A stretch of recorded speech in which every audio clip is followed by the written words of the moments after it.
श्री दुर्गायै नमः। ॐ खड्गं चक्रगदेषु चापरिघाच्छूलं भूषणं शिरः शङ्खं सन्दधतीं करस्त्रिनयनां शरवाङ्गभूषाव्रतां नीलास्मदुतिमासपाददशकं सेवे महाकालिकां वामस्तस्वपिते हरौ कमलजो हन्तुं मधुं कैटभम्। दुर्गा सप्तशती के इस प्रथम अध्याय में मेधा ऋषि राजा सुरथ और समाधि को भगवती की महिमा बताते हुए मधु कैटभ वध का प्रसंग सुनाते हैं। ओम नमः चंडिकाय। मार्कंडेय जी बोले, सूर्य के पुत्र श्रावणी जो 8वें मनु कहे जाते हैं, उनकी उत्पत्ति की कथा विस्तार पूर्वक कहता हूँ, सुनो। सूर्य कुमार महाभाग श्रावणी भगवती महामाया के अनुग्रह से जिस प्रकार मनवंतर के स्वामी हुए वही प्रसंग सुनाता हूँ। पूर्व काल की बात है। स्वारोचिष मनवंतर में सुरथ नाम के एक राजा थे जो चैत्र वंश में उत्पन्न हुए थे। उनका समस्त भूमंडल पर अधिकार था। वे प्रजा का अपने औरस पुत्रों की भांति धर्म पूर्वक पालन करते थे। तो भी उस समय कोला विध्वंसी नाम के क्षत्रिय उनके शत्रु हो गए। राजा सुरथ की दंड नीति बड़ी प्रबल थी। उनका शत्रुओं के साथ संग्राम हुआ। यद्यपि कोला विध्वंसी संख्या में कम थे तो भी राजा सुरथ युद्ध में उनसे परास्त हो गए। तब वे युद्ध भूमि से अपने नगर को लौट आए और केवल अपने देश के राजा होकर रहने लगे। समूची पृथ्वी से अब उनका अधिकार जाता रहा। किंतु वहां भी उन प्रबल शत्रुओं ने उस समय महाभाग राजा सुरथ पर आक्रमण कर दिया। राजा का बल क्षीण हो चला था, इसलिए उनके दुष्ट बलवान एवं दुरात्मा मंत्रियों ने वहां उनकी राजधानी में भी राजकीय सेना और खजाने को हथिया लिया। सुरथ का प्रभुत्व नष्ट हो चुका था, इसलिए वो शिकार खेलने के बहाने घोड़े पर सवार हो वहां से अकेले ही एक घने जंगल में चले गए। वहां उन्होंने विप्रवर मेधा मुनि का आश्रम देखा। वहां कितने ही हिंसक जीव अपनी स्वाभाविक हिंसा वृत्ति छोड़कर परम शांत भाव से रहते थे। मुनि के बहुत से शिष्य उस वन की शोभा बढ़ा रहे थे। वहां जाने पर मुनि ने उनका सत्कार किया और वे उन मुनिश्रेष्ठ के आश्रम पर इधर उधर विचरते हुए कुछ काल तक रहे। फिर ममता से आकृष्ट चित्त होकर वहां इस प्रकार चिंता करने लगे, पूर्व काल में मेरे पूर्वजों ने जिसका पालन किया था वही नगर आज मुझसे रहित है। पता नहीं मेरे दुराचारी भृत्यगण उसकी धर्मपूर्वक रक्षा करते हैं या नहीं।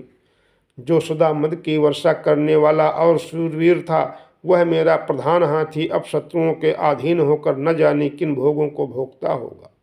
जो लोग मेरी कृपा, धन और भोजन पाने से सदा मेरे पीछे पीछे चलते थे वे निश्चय ही अब दूसरे राजाओं का अनुसरण करते होंगे।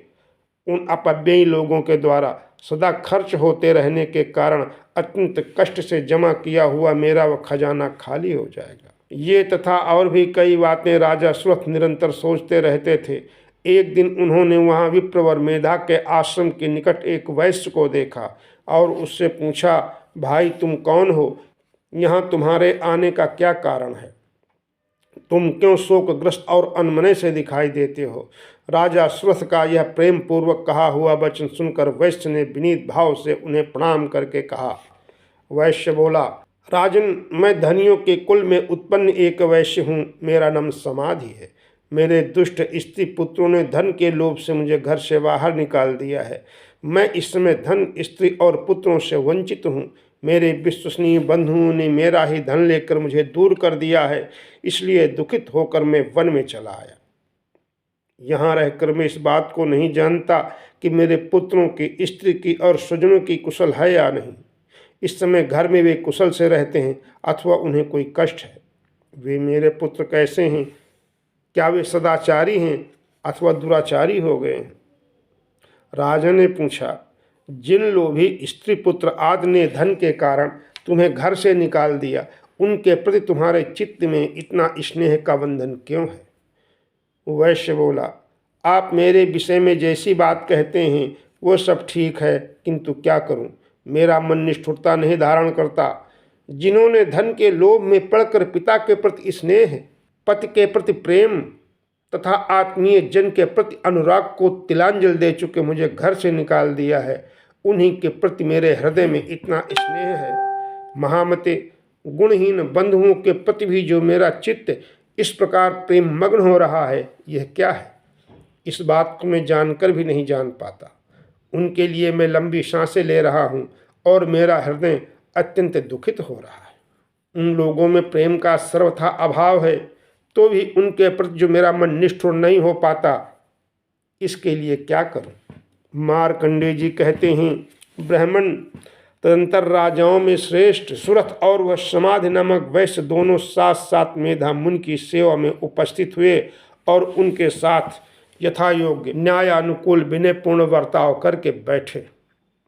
तत्पश्चात वैश्य और राजा ने कुछ वार्तालाप आरंभ किया। राजा ने कहा, भगवान, मैं आपसे एक बात पूछना चाहता हूँ, उसे बताइए। मेरा चित्त अपने अधीन न होने के कारण वह बात मेरे मन को दुख देती है। जो राज्य मेरे हाथ से चला गया, उसमें और उसके संपूर्ण अंगों में मेरी ममता बनी हुई है। मुनि श्रेष्ठ, यह जानते हुए भी कि अब वह मेरा नहीं है, अज्ञानी की भांति मुझे उसके लिए दुख होता है। यह क्या है?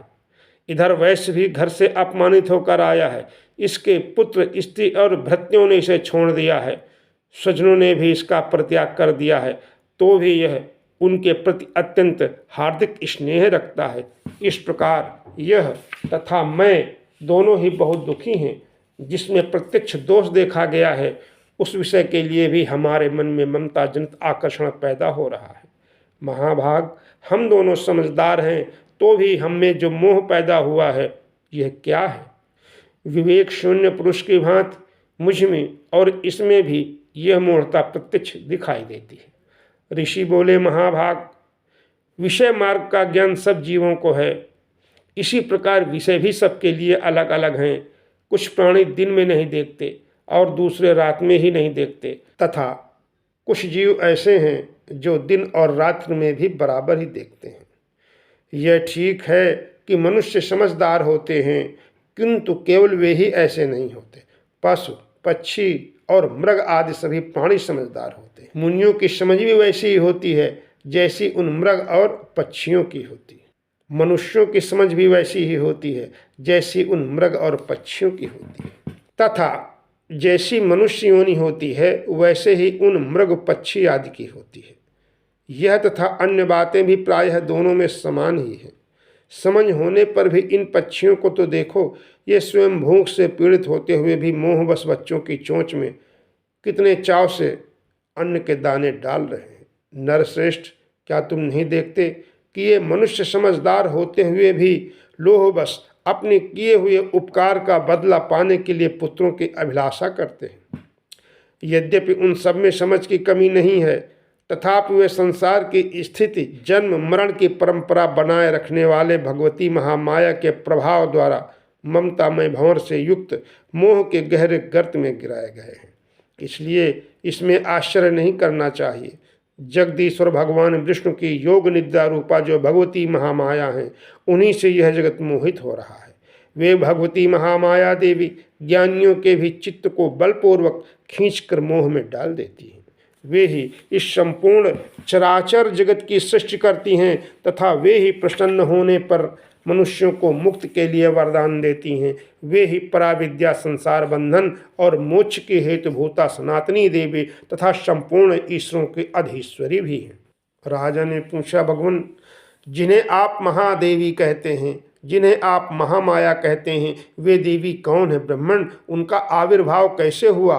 उनके चरित्र कौन कौन हैं? ब्रह्मवेत्ताओं में श्रेष्ठ महर्षि उन देवी का जैसा प्रभाव हो, जैसा स्वरूप हो और जिस प्रकार प्रादुर्भाव हुआ हो, वो सब मैं आपके मुख से सुनना चाहता हूँ। ऋषि बोले, राजन, वास्तव में तो वे देवी नित्य स्वरूपा ही है। संपूर्ण जगत उन्हीं का रूप है तथा उन्होंने समस्त विश्व को व्याप्त कर रखा है, तथापि उनका प्रागट्य अनेक प्रकार से होता है। वह सुनो, यद्यपि वे नित्य अजन्मा हैं, तथापि सब देवताओं का कार्य सिद्ध करने के लिए प्रकट होती हैं। उस समय लोक में उत्पन्न हुई कहलाती हैं।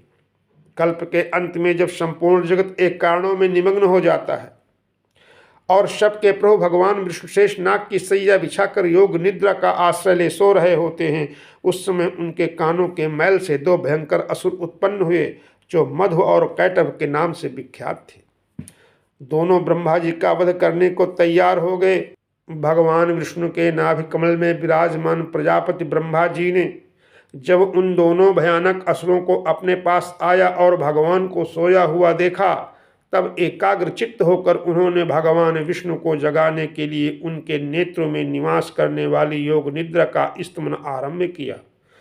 जो इस विश्व की अधीश्वरी, जगत को धारण करने वाली, संसार का पालन और संहार करने वाली तथा तेजस स्वरूप भगवान विष्णु की अनुपम शक्ति हैं, उन्हीं भगवती निद्रा देवी की भगवान ब्रह्मा स्तुति करने लगे।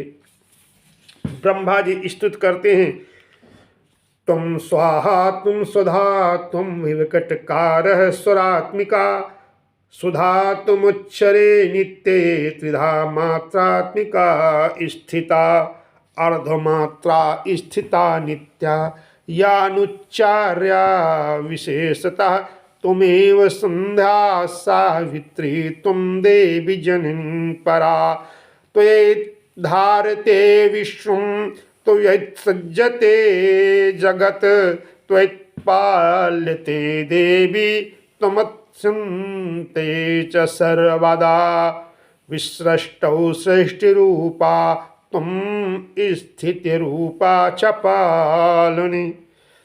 हे देवी, तुम ही स्वाहा, तुम ही सुधा और तुम ही वखटकार हो। स्वर भी तुम्हारे ही स्वरूप हैं। तुम ही जीवनदायिनी सुधा हो। नित्य अक्षर प्रणव में आकार उकार मकार इन तीन मात्राओं के रूप में तुम ही स्थित हो, तथा इन तीन मात्राओं के अतिरिक्त जो बिंदु रूपा नित्य अर्धमात्रा है, जिसका विशेष रूप से उच्चारण नहीं किया जा सकता, वह भी तुम ही हो। देवी, तुम ही संध्या सावित्री तथा परम जननी हो। देवी, तुम ही इस विश्व ब्रह्मांड को धारण करती हो। तुमसे ही इस जगत की सृष्टि होती है, तुम ही से इसका पालन होता है और सदा तुम ही कल्प के अंत में सबको अपना ग्रास बना लेती हो। जगन्मयी देवी, इस जगत की उत्पत्ति के समय तुम सृष्टि रूपा हो, पालन काल में स्थित रूपा हो तथा कल्पांत के समय संहार रूप धारण करने वाली हो। तुम ही महाविद्या, महामाया, महामेधा, महास्मृति, महामोह रूपा महादेवी और महासुरी हो। तुम तीनों गुणों को उत्पन्न करने वाली सबकी प्रकृति हो। भयंकर काल रात्रि, महारात्रि और मोहरात्रि भी तुम ही हो। तुम ही श्री, तुम ही ईश्वरी, तुम ही ह्री और तुम ही बोधस्वरूपा बुद्धि हो। लज्जा, पुष्टि, तुष्टि, शांति और क्षमा भी तुम ही हो। तुम खड़ग धारणी, शूल धारणी, घोर रूपा तथा गदा, चक्र, शंख और धनुष धारण करने वाली हो। बाण, भुषुंडी और परिघ ये भी तुम्हारे अस्त्र हैं। तुम सौम्य और सौम्यतर हो। इतना ही नहीं, जितने भी सौम्य एवं सुंदर पदार्थ हैं, उन सब की अपेक्षा तुम अत्यधिक सुंदरी हो। पर और अपर सबसे परे रहने वाली परमेश्वरी तुम ही हो। सर्वस्वरूपे देवी, कहीं भी सत्य असत रूप जो कुछ वस्तुएं हैं और उन सब की जो शक्ति है वह तुम ही हो। ऐसी अवस्था में तुम्हारी स्तुति क्या हो सकती है। जो इस जगत की सृष्टि, पालन और संहार करते हैं, उन भगवान को भी जब तुमने निद्रा के अधीन कर दिया है, तब तुम्हारी स्तुति करने में यहाँ कौन समर्थ हो सकता है। मुझको, भगवान शंकर को तथा भगवान विष्णु को भी तुमने ही शरीर धारण कराया है, अतः तुम्हारी स्तुति करने की शक्ति किसमें है देव। तुम तो अपने इन उदार प्रभावों से ही प्रशंसित हो। ये जो दोनों दुर्धर्ष असुर मधु और कैटभ हैं, इनको मोह में डाल दो और जगदीश्वर भगवान विष्णु को शीघ्र ही जगा दो। साथ ही इनके भीतर इन दोनों महान असुरों को मार डालने की बुद्धि उत्पन्न कर दो। ऋषि कहते हैं, राजन, जब ब्रह्मा जी ने वहाँ मधु और कैटभ को मारने के उद्देश्य से भगवान विष्णु को जगाने के लिए तमोगुण की अधिष्ठात्री देवी योग निद्रा की इस प्रकार स्तुति की, तब वे भगवान के नेत्र, मुख, नासिका, बाहु, हृदय और वक्षस्थल से निकलकर अव्यक्त जन्मा ब्रह्मा जी की दृष्टि के समक्ष खड़ी हो गई।